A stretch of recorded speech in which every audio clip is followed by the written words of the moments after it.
এক ব্যক্তি প্রচুর ইবাদত করতো, আল্লাহ পাক তার ইবাদত করার জন্য পাহাড়ের চূড়ায় একটা সুন্দর ব্যবস্থাও করে দিয়েছিলেন। সেখানে ডালিম গাছ হতো, ঝর্ণা আসতো, খাবারের কোনো অভাব নাই। হাদিস এসেছে 500 বছর সে ইবাদত করেছে। কত বছর? কিয়ামতের মাঠে এই ব্যক্তির অবস্থা এমন হবে, তাকে জান্নাতে প্রবেশ করানোর জন্য নিয়ে যেতে বলা হবে। যাও আমার রহমতে জান্নাতে চলে যাও। আল্লাহ পাক তাকে এই কথাটা বলবেন। কিন্তু এই ব্যক্তি বলবে আমার আমলের কারণে,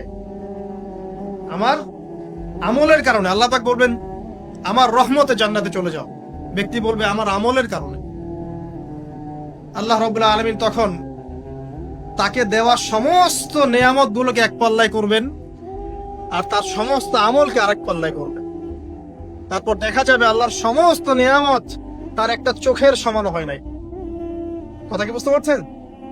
একটা চোখের যে নেয়ামত আল্লাহ পাকের, সমস্ত আমল ও 500 বছরের ইবাদত এতটুকু হয়নি। তারপর তাকে বলা হবে ওকে জাহান্নামে নিয়ে যাও। এবার জাহান্নামে যাওয়ার সময় সে বলবে আল্লাহ তোমার রহমতে আমাকে মাফ করলো। তখন আল্লাহ পাক তাকে আবার ডেকে নিয়ে আসবে, বলবেন যে তোমাকে যে আমি ইবাদত করার জায়গা করে দিয়েছিলাম, এটা কি তুমি নিজে করেছো না আমি করেছি? সে বলবে আপনি করেছেন। তোমাকে যে আমি সৃষ্টি করেছিলাম, তখন কি তুমি কোন আমল করেছিলে? বলবে না। তাহলে তোমাকে যে সৃষ্টি করেছি আমি, এটা কি তোমার আমলের কারণে? না।